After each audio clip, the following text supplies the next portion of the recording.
Hey, welcome to another low budget teaching video. Today we are going to dissect Florence Kelley's speech at the National American Women's Suffrage Association.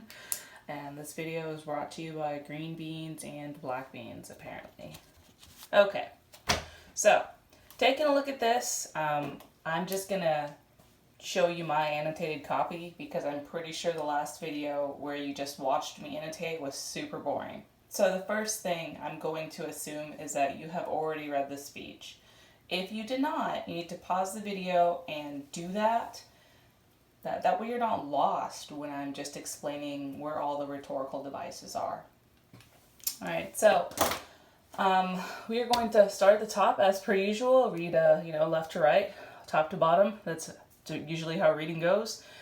And the top part is basically going to tell us everything we need to know with regard to audience, the speaker, and what we're looking for. All right, so Florence Kelley, she was a United States social worker and reformer who fought successfully for child labor laws and improved conditions for working women. So basically, she didn't want children to work, and she also wanted women to be able to vote, but she actually doesn't say that. She just wants women and children to have better working conditions, specifically for this speech. Now, she gives the speech in the to the National American Women's Suffrage Association convention in Philadelphia in 1905. So suffrage means the right to vote. So what we can tell already is that this group of people, like, they are vying for women being able to vote. Currently they cannot, but as we can tell from history, now they can. So that's great. And then her overall purpose, we will find out shortly. All right, so first we're going to take a look at my notes. So the author, Florence Kelley, or the speaker, right? Same difference. This is our audience. It's such a mouthful to say, so I am not going to say it again. A couple things that you have to take into account when you identify our audience is just like different characteristics about them. So our audience probably will be women, but also, we'll include some men, right? Like, men have to be the ones to vote to allow the enfranchisement of women, but primarily it will be women. Next, this group of people will probably include progressive or open and forward thinkers for the time period. Remember, it's 1905, so most people think that women should not vote. Because this is taking place in Philadelphia, you will have some Northerners. We don't know if that will matter within the speech. And then because this speech centers on child labor, there will be some parents in the crowd, obviously. I mean, like, we can assume that a lot of people, regardless of being a man or woman or being in this association, is probably a parent. And if not, they know a parent, maybe even their own parents, right?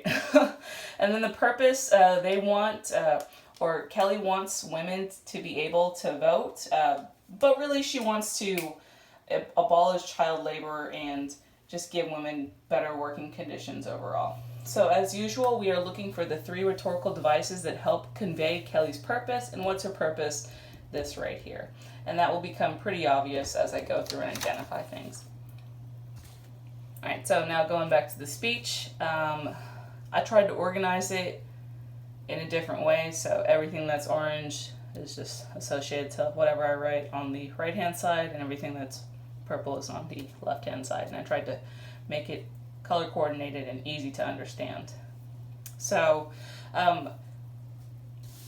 Kelley starts off with a pretty didactic and objective tone, and she maintains this tone for kind of a long time within her speech.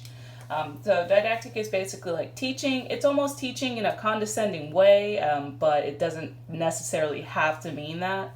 And you'll see what I mean as we go through and look at everything. So she establishes some context using that didactic tone and just spitting out some facts. All right, so 2 million children under the age of 16 years. They vary in age from 6 to 7 in Georgia, 8, 9, and 10 in Pennsylvania, 14, 15, and 16 in the more enlightened or like progressive states. So basically she's just like telling us, the way it is. that these are the ages of children that work in different states. She uses some point of view as well. She says we. And now when she says we, she doesn't just mean people from Philadelphia. She's saying all the states, right? She lists Pennsylvania, Georgia, the more enlightened states, right? So she's not really pointing the finger. All the states have this issue, and so all the states are really to blame here. Moving on to the next paragraph, she uses some parallel structure when she's talking about the increases in age. So wages have increased from men, women, youth, and children. Wait, nope, this is not about wages. This is just about like people in the workplace. But then she also, so this is parallel structure because we list the subject and that they increase, and the subject and that they increase, right? So like basically everybody is going back to work, right? And so maybe they should get paid more. Maybe they should all have this one thing in common. So young girls from 14 to 20, girls between 12 and 20, right? She repeats this to emphasize that a lot of the people that have increased, like they're have increased in going to work like are just powerless, right? Like that's a large group of people. That's half of the people that go to work that don't really have a great thing going for them. All right, moving on to the third paragraph. So we do have some stuff in green here, and I will address that a little later on. But first I want to pay attention to the imagery. So she says that the deafening noise of the spindles and looms spinning and weaving cotton and all these other wool and silks and ribbons for us to buy, right? So we're going to focus on deafening noise, and we are going to also connect it to just the different machines in the factory. So that helps to just kind of paint a picture of the conditions that the children are working in, right? Several thousand little girls. We could also, use this as like a generalization, or, I mean, honestly, it is a fact that a lot of the children, several thousand of them, are working there. So not necessarily exaggerating at that, but it's not a hyperbole. A girl of 6 or 7 years old, just tall enough to reach the bobbins. Now this is just a part of the machine that, it's kind of like, I think it like holds, anyways, that being aside, like it's just a part of the machine in a textile factory.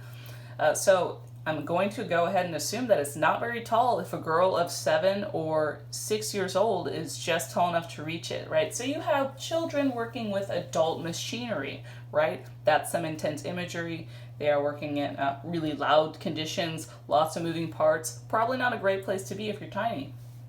Then she says, while we sleep, while we sleep, while we sleep, right? That's some clear repetition there. So this is all happening while people that work a regular 9 to 5 are sleeping. So if you were woken up and told to do this, like you would not want to do that. And that's when a 6-year-old is working her 12-hour shift, right? So definitely hammering home some intense imagery. But she says this all in an objective tone, right? She's not condemning it yet. She's just like telling it like it is. All right, here she says pitiful privilege. That's a paradox because, privileges are supposed to make you feel good, or they're not supposed to be like crappy privileges. So paradox, an alliteration, a P and a P. What else starts with P? Punishment, right? So it's just to draw your attention to the fact that kids can work all night long is not a privilege. Being able to work is not a privilege when you're 14. Work 12 hours long at night, in conditions that you don't want, when you could have learned the other things like how to read or how to do other things. So every time there's some repetition, they're emphasizing. And remember, just because I'm pointing out all these devices doesn't necessarily mean that your job is done. You have to be able to articulate how that affects the audience. So how does any of this affect the people that also agree with what Florence Kelley wants, right? Or remember, her ultimate goal is to have them vote for women and children to have better working conditions, or for really children not to work at all. So how would that affect the audience? Because the audience is not anti-kids working. The audience is pro-women's suffrage, right? So they're two different things. So she has to connect these two things.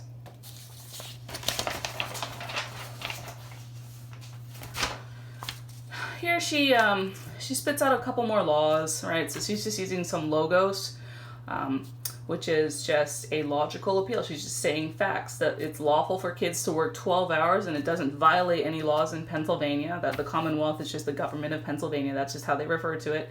It's supposed to cause disgust within the audience. That's just why I wrote that. Logos itself does not cause disgust. That's all up to the audience. And then just a basic comparison. Midnight lunch, midday lunch, or luncheon, right? So most people, they are going to bring lunch to their job. They're going to bring a midday lunch, the noon lunch, not the midnight, 12 a.m. in the middle of the night morning type of lunch. And then she's got a rhetorical question. So if women could vote, would this have happened, right? If women could vote, would we have children working at all hours of the night? No, probably not. So that's where we get the connection. This is where we connect the audience to her overall purpose. Now the tone changes, right? Now that she's made the connection, she's able to produce a guilty, condemning tone with words like shameful and free our consciousness and saying the word evil. She's connecting all that to the audience as well, right? Participation. All of us have participated. Every one of us is guilty, and we have robbed children of going to school and being able to learn and having a childhood so that they can do things like produce our shoes, make our stockings, make our hats, make metal ornaments that eventually we'll throw away, right? We do this for us. So some point of view here, it's all of our fault. It's all of our fault. And, you can say for the device, this is a list, right? This is also... It is point of view because she says hour, right? So she's calling everybody into play here. Like, it's everyone's responsibility. Everybody in the audience, her fault as well, right? Like, it's everybody's fault. This is the strongest paragraph in terms of tone. It also is kind of like the climax of the whole speech because you finally get to her hard, blaming, condemning piece, which is good, right?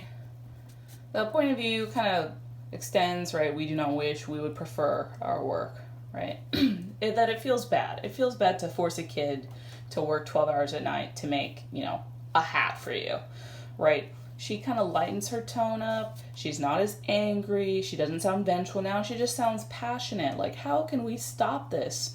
She says, we're almost powerless, but not wholly powerless. Some repetition with the same words. The people in this convention are almost powerless to stopping the kids from working 12 hours a day, but they're not wholly powerless because those are the kids. The kids are wholly powerless. They can't vote and decide to not do that. Right, so they still have some power, and that's why she plays with the words in this way, to really emphasize that. All right, we enter the end of the speech. This is where she gives her call to action. She says, we need to enlist people that can vote to allow women to vote to free the children. We need to free the kids. The kids should not be working.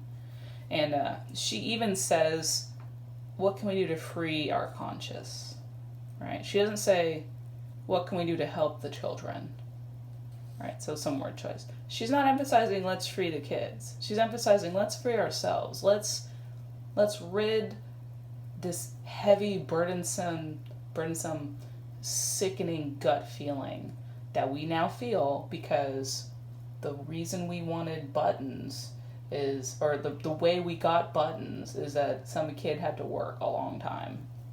Right? How do we free ourselves of that feeling? Then she says, she uses some parallel structure at the very end. For the sake of the children, for the republic, for the sake of our cause, let's do this. Let's free the kids. So again, parallel structure. And this is just her providing several different reasons for why we should do this. Anyways, hopefully I covered something that you could use. Remember that just because I identified it doesn't mean like that's the be all end all, right? Like you could have identified and called it something else, and as long as your reasoning matches up, that's fine. You might have identified something that I did not identify, and that's okay. English is very subjective, and I'm just here to help you find the different devices. Remember to find the 3 most powerful, and then when you are writing your essay, your rhetorical analysis essay, you will need 2 examples per device, okay? 2 examples per device. So in total, you will have like 6 quotes or 6 paraphrasing. All right, well, hopefully that helped. And yeah, happy writing.